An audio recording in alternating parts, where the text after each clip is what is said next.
Hello students, कैसे हैं आप? आज हम अपने पैथोलॉजी का नेक्स्ट चैप्टर करेंगे जिसमें हम हाइपरटेंशन और वेस्कुलर पैथोलॉजी को पढ़ेंगे। ये काफ़ी इंपॉर्टेंट टॉपिक्स हैं। इसमें या तो शॉर्ट क्वेश्चन आएगा इससे या वाइवा में ज़रूर पूछा जाएगा, तो इसको उसी हिसाब से हम प्रिपेयर करेंगे। डेफिनेशन क्या है हाइपरटेंशन की? हाइपरटेंशन का मतलब होता है sustained increase in blood pressure, और जो उसकी नॉर्मल रेंज है वो ग्रेटर देन 140 ऊपर का और नीचे का 90 mm होने पर हम उसको हाइपरटेंसिव कहते हैं।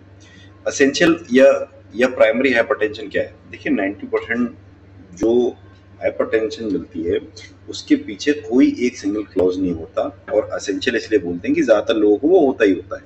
लाइफस्टाइल फैक्टर, एज फैक्टर बहुत सारे हैं, तो इसलिए हम उसको असेंशियल प्राइमरी हाइपरटेंशन कहते हैं।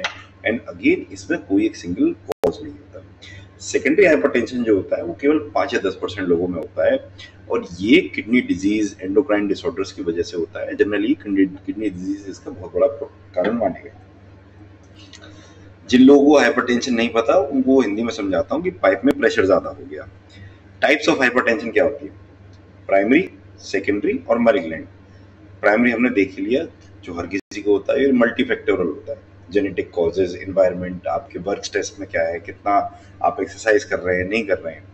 सेकेंडरी हो गया, ये रीनल होता है, रीनल, एंडोक्राइन और वेस्कुलर कॉजेज होता है, यानी हमारी बॉडी में कोई डिजीज हुई ऑर्गन में उसकी वजह से होता है। थर्ड होता है मैलिग्नेंट, ये वो कि अचानक एकदम रैक हो गया, सीवियर रैपिड बीपी राइज, जो नॉर्मली ग्रेटर देन 200 को हम कंसिडर करते हैं, और ये एक मेडिकल इमरजेंसी मानी जाती है कि ऐसे पेशेंट को सीवियर प्रॉब्लम हो सकती है, तो तुरंत उसको आईसीयू में एडमिट किया जाता है। रिस्क फैक्टर क्या है? एज, सेक्स मेल है कि फीमेल है, और फैमिली हिस्ट्री, ये तीनों ही मेन इंपॉर्टेंट होते हैं। फैमिली हिस्ट्री इसमें बहुत बड़ा रोल प्ले करती है कि जिन फैमिलीज में हार्ट प्रॉब्लम्स चली आ रही है जेनेटिकली, वो नेक्स्ट जनरेशन को भी होगी even if they are healthy. ठीक है, तो उनकी क्योंकि उनकी ससेप्टेबिलिटी बहुत ज़्यादा होती है। अच्छा, कुछ लाइफस्टाइल फैक्टर है जिसको हम obesity, high salt intake, stress, smoking, alcohol, ये करते हैं। जो हमारे बाहर के फैक्टर्स हैं उनको निमोनिक सोडा बना के याद कर लेंगे। सोडा में आ गया सॉल्ट, ओबेसिटी, डायबिटीज, अल्कोहल।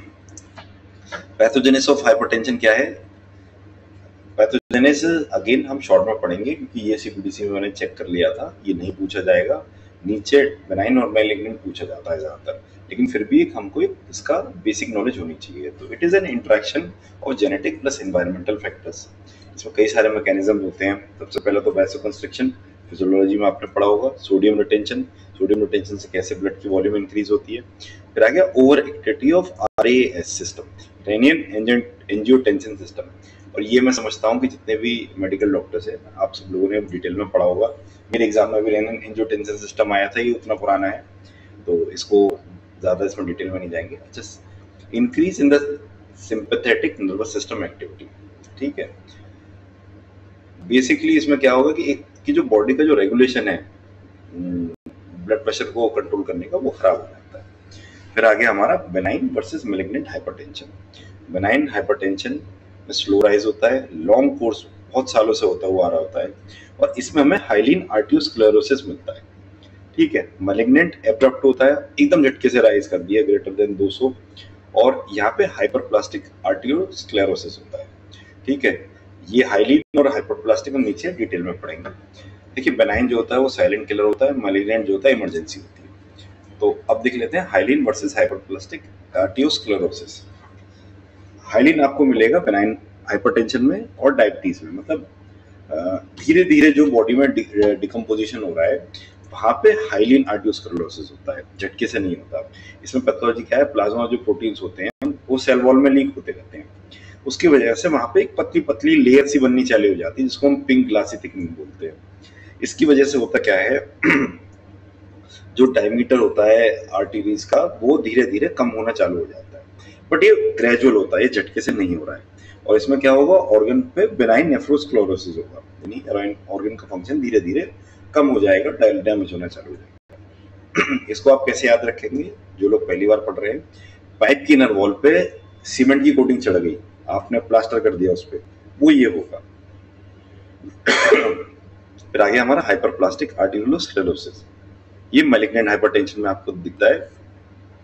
उसमें क्या होता है? जो स्मूथ मसल्स होते हैं उनका प्रोलिफरेशन होता जाता है, यानी कि उनकी ग्रोथ होती जाती है, और एक ऑनियन टाइप की स्किन बनती जाती है। यानी ऑनियन से क्या मतलब है कि जैसे ऑनियन में होता है एक लेयर, उसके ऊपर एक और लेयर, उसके ऊपर एक और लेयर, तो ये हाइपरप्लास्टिक आर्टियोस्क्लेरोसिस में होता है। और इसमें क्या होता है, कई बार फाइब्रिनोइड नेक्रोसिस भी हो जाता है, यानी सेल डेथ भी हो जाती है आगे जाके अगर प्रॉब्लम कंटेन नहीं हो पा रही है। और इसमें जो लूमन है वो एकदम नैरो हो जाता है, सीवियर नैरोइंग हो जाता है, और उसकी वजह से मैलिग्नेंट नेफ्रोस्क्लेरोसिस होता है, यानी ऑर्गन का पूरा काम करना वो बंद कर जाएगा। ऊपर सीमेंट चढ़ रहा था, यहाँ पे पाइप की दीवार पर प्याज की तरह लेयर्स बन गई, वेजिटेशन उगना चालू हो गया और उसने बंद कर दिया। अच्छा, कॉम्प्लिकेशंस क्या है हाइपरटेंशन की? Very very important. हार्ट में क्या मिलेगा आपको? आपको हार्ट फेल नहीं लिख के आना है, आपको लिख के आना है left ventricular hypertrophy. Left ventricular hypertrophy होगी, उसके बाद हार्ट फेलियर भी हो सकता है। सेकंड में आ गया ब्रेन, ब्रेन में आपको स्ट्रोक और हेमरेज मिलेगा। किडनी में नेफ्रोस्क्लेरोसिस, रीनल फेलियर।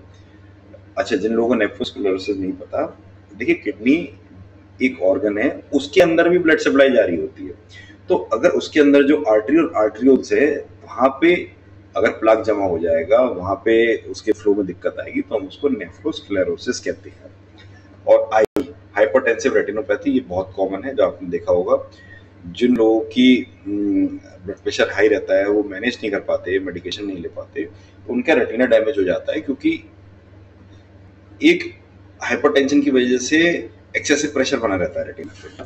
ठीक है, तो हाई बीपी आप देखिएगा कितना बड़ा साइलेंट किलर है, हर ऑर्गन को ये डैमेज कर सकता है। एग्जाम कुकीज कुछ बेसिक चीजें आपको पता होनी चाहिए। Normal BP is less than 120/80 mmHg। ठीक है, असेंशियल एसटीएन 90 से 95% केसेस में यही मिलता है। मैलिग्नेंट हाइपरटेंशन ग्रेटर देन 200 से 120 mmHg पर मिलेगा।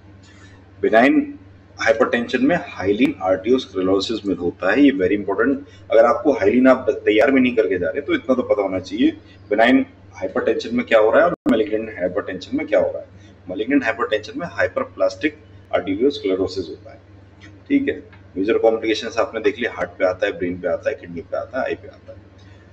समरी देख लेते हैं एक बार।